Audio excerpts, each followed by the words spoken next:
Are you looking to get your roof painted? Do you have to spend $35 a day in ladders? Then I have good news for you. You can call the father and son, the 7-foot friends, and we will come paint your roof for you right lickety split for a small nominal fee. All you have to do is call us and donate to a charity of our choosing, and we'll be right there. Please don't pull anything. You heard me. Now, of course, this was 2 years ago, and Megan sounded quite vocal 2 years ago as compared to now.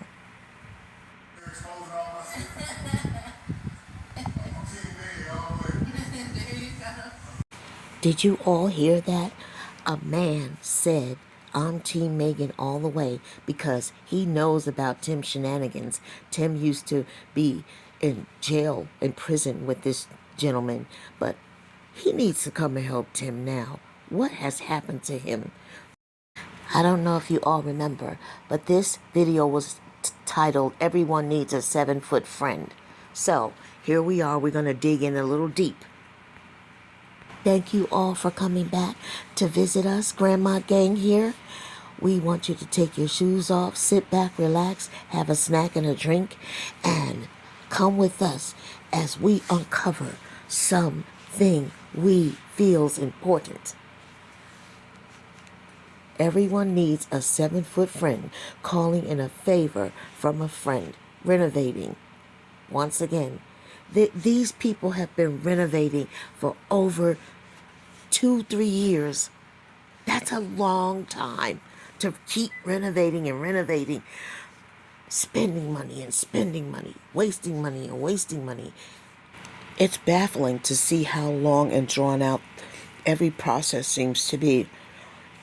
But sissy, he needs a bra on, the one on the right, a real friend, and you didn't alienate them, they would want to come back and help you, surely, right?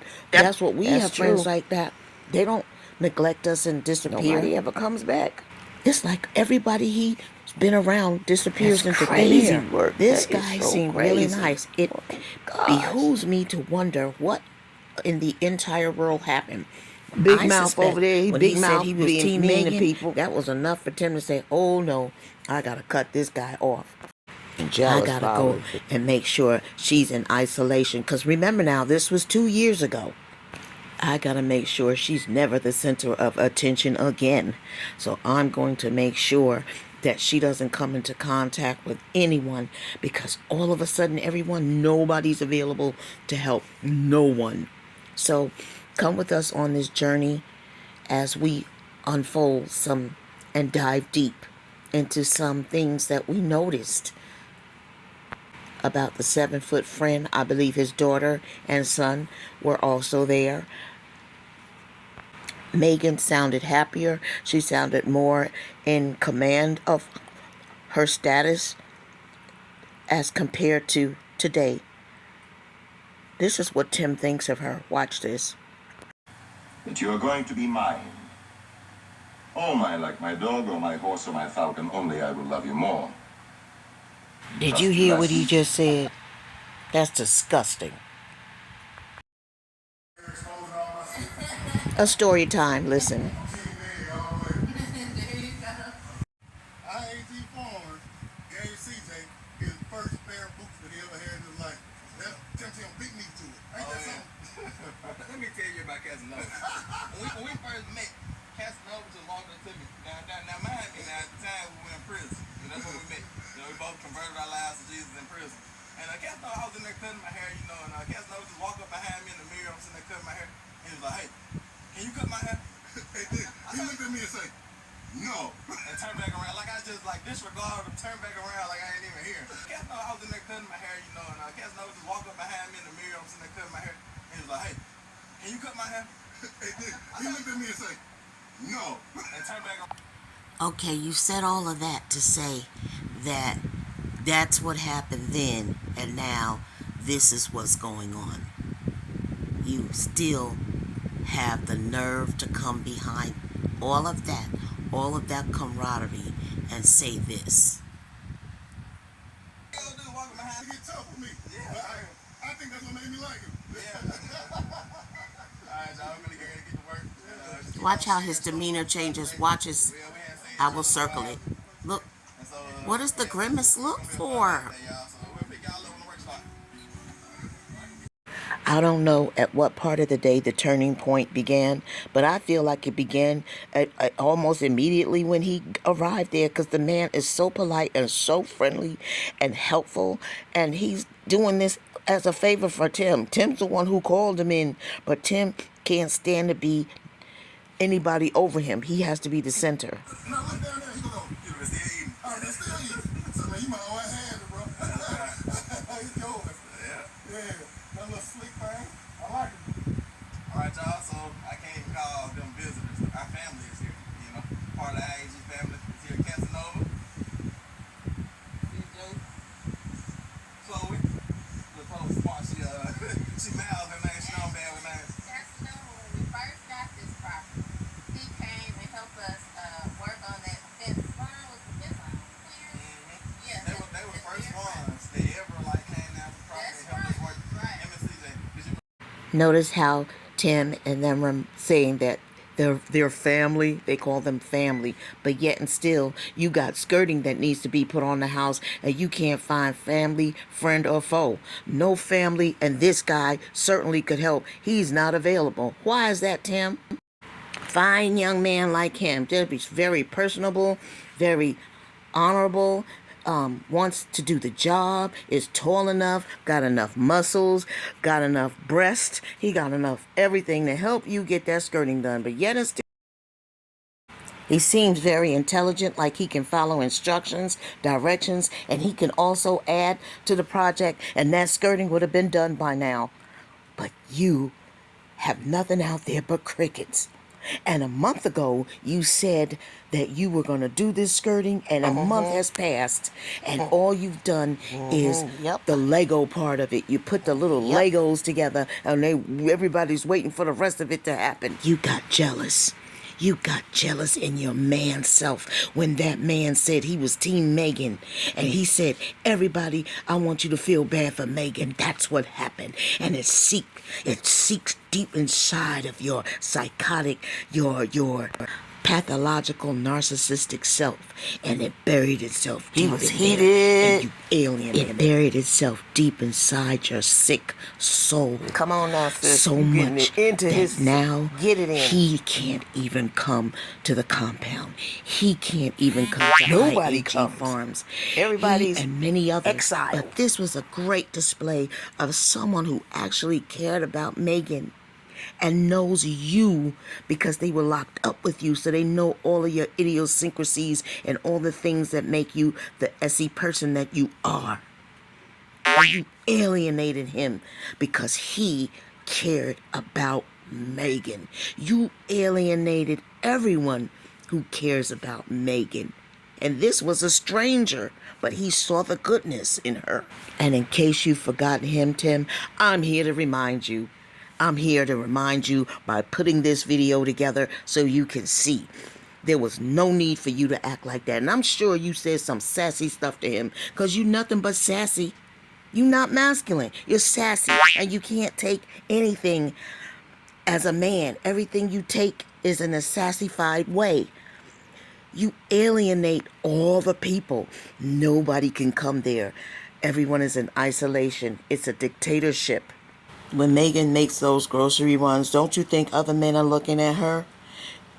She might not look all that desirable to you, but other men are looking at her, because men are always looking.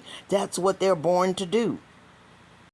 But what I do see is someone who's faithful, someone who loves you, someone who is always in your corner, even if you're right or you're wrong, someone who's always cares about if you eat, if you're safe, if you're well, and what have you. And at the end of the day, this is how you treat her. The guests that have come to the compound treat her much better than you do. I think you need to snap out of it and wake up, because your loyalty is right there and you're too blind to see it. But I'm going to tell you something. You alienated all these people when you could have had all your family around, and you can still change it and stop your evil ways and go and apologize and do whatever you have to do to make things right. Cut it out, Tim. Cut it out. And if you're too proud to go speak to the people you need to speak to bring it all back together, do a video and or make a send a letter, but do something, because a man ain't got no business trying to do skirting all by himself and then trying to figure out who he gonna get to help him, like the little midget people over there and your wife, that she got better things to do than to help a man put skirting around the house. Continue.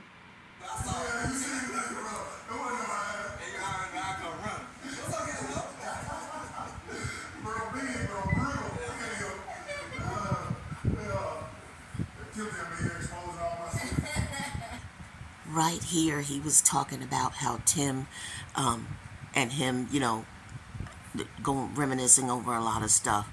But I just want you to hear one interesting thing he said, and that sums it all up for us.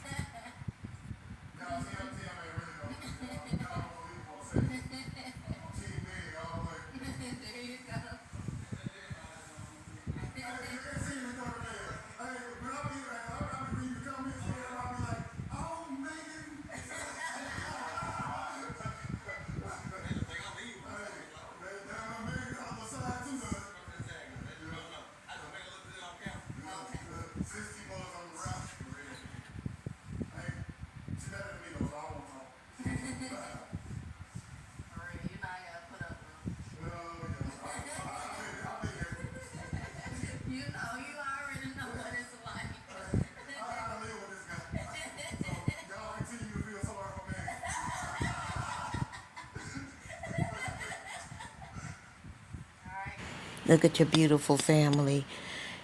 Megan's giving you 4 children, and really they are beautiful children, but they are suffering and they are lacking, and we have eyes and we can see.